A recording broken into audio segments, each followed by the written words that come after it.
నామలో మరి ఒకసారి మా యొక్క ఛానల్ వీక్షిస్తున్న ప్రియులైన మీ అందరికీ వందనాలు తెలియజేస్తూ ఉన్నాను. హృదయానికి సంబంధించి అనేకమైన విషయాలు మనము ఆలోచన చేస్తూ ఉన్నాం. ఈరోజు కూడా ఒక విషయాన్ని మనము నేర్చుకోవడానికి ప్రయత్నించేద్దాం.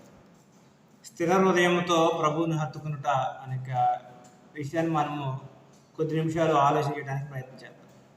ప్రభువైన యేసుని హత్తుకొని జీవించే విషయంలో స్థిర హృదయం ఉండాలి. స్థిర హృదయం లేకపోతే ఖచ్చితంగా తొలగిపోయేటువంటి అవకాశం ఉంటుంది.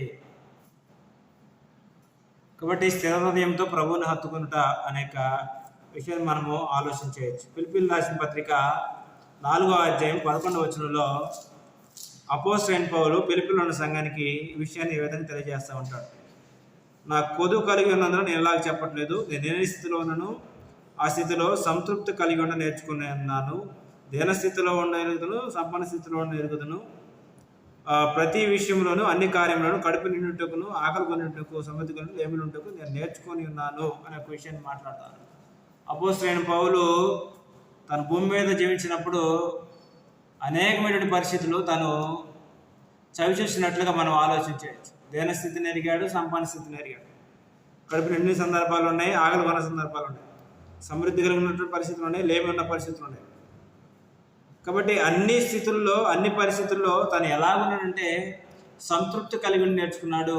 ప్రభువుని ఆనుకొని, ప్రభువుని హత్తుకొని తను జీవించిన కారణాన తను ఏమాత్రము అధైర్యపడకుండా, ఏమాత్రము తను దిగులు పడకుండా, ఏమాత్రము తను బాధపడకుండా సంతృప్తికరంగా ఉండి ప్రభు పని జరిగించినట్లుగా మనము ఆలోచించవచ్చు. కాబట్టి ఆ యొక్క అపోస్తలుడైనటువంటి పౌలుని బట్టి మనం ఏం చేయాలంటే స్థిర హృదయంతో ప్రభువుని హత్తుకోవాలి అనే ఒక విషయం మనం ఆలోచించవచ్చు.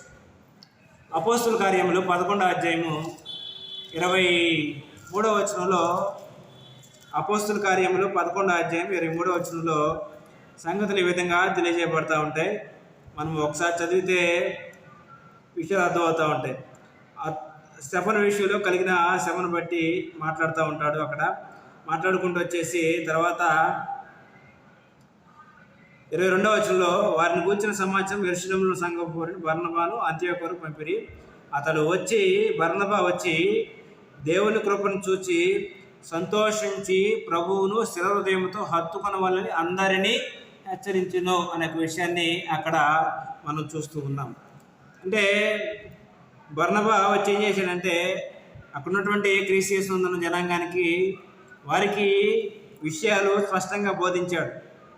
వారిని చూసి సంతోషించి వారికి విషయాన్ని ఏం చెప్పాడంటే ప్రభువును స్థిర హృదయంతో హత్తుకున్న వాళ్ళని అందరినీ హెచ్చరించి అతడు ముందుకు వెళ్ళినట్టుగా మనము ఆలోచించవచ్చు. అంటే ప్రభువుని స్థిర హృదయంతో హత్తుకోవాలి.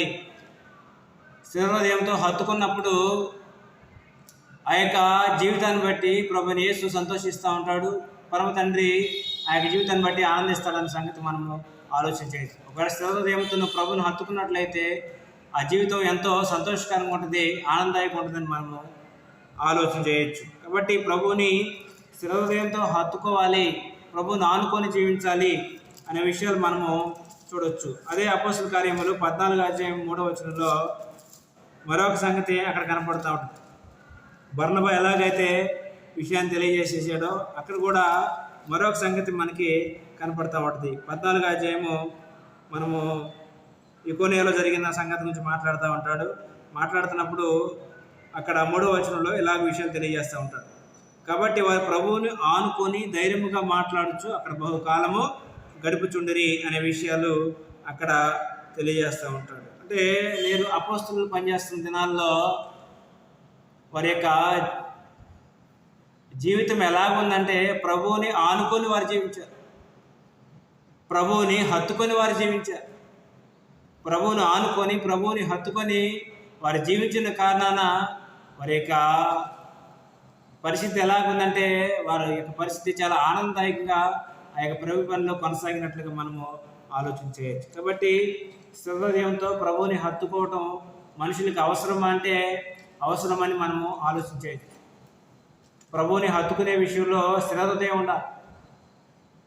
ప్రభువుని ఆనుకొని జీవించే విషయంలో మనుషులు చాలా ముందంజలో ఉండాలి అనే ఒక విషయాన్ని మనము ఆలోచించవచ్చు. అపోస్తులు ఎలాగైతే ఆనుకొని జీవించారో, అపోస్తులు ఎలాగైతే శరీరోదయంతో హత్తుకొని జీవించారో, మొదటి శతాబ్దపు క్రైస్తులు ఎలాగైతే శరీరోదయంతో ప్రభువుని హత్తుకొని జీవించారో, అలాగూ క్రైస్తువులు ఏం చేయాలంటే ప్రభువుని హత్తుకొని జీవించాలి, ప్రభువుని ఆనుకొని జీవించాలి అని విషయాలు మనము ఈ యొక్క భాగంలో ఆలోచన చేస్తూ ఉన్నాం. కాబట్టి ఏ వ్యక్తి అయితే ప్రభువుని ఆనుకొని జీవిస్తాడో, ప్రభువుని హత్తుకొని జీవిస్తారో, వారు ఏ స్థితిలో ఉన్నో ఆ స్థితిలో సంతృప్తిగా ఉంటారని మీకు తెలియజేస్తూ, ఈ యొక్క ఛానల్ని వీక్షిస్తున్నందుకు, మమ్మల్ని ఆ రీతిగా ప్రోత్సహిస్తున్నందుకు మీ అందరికీ వందనాలు తెలియజేస్తూ ముగిస్తున్నాను.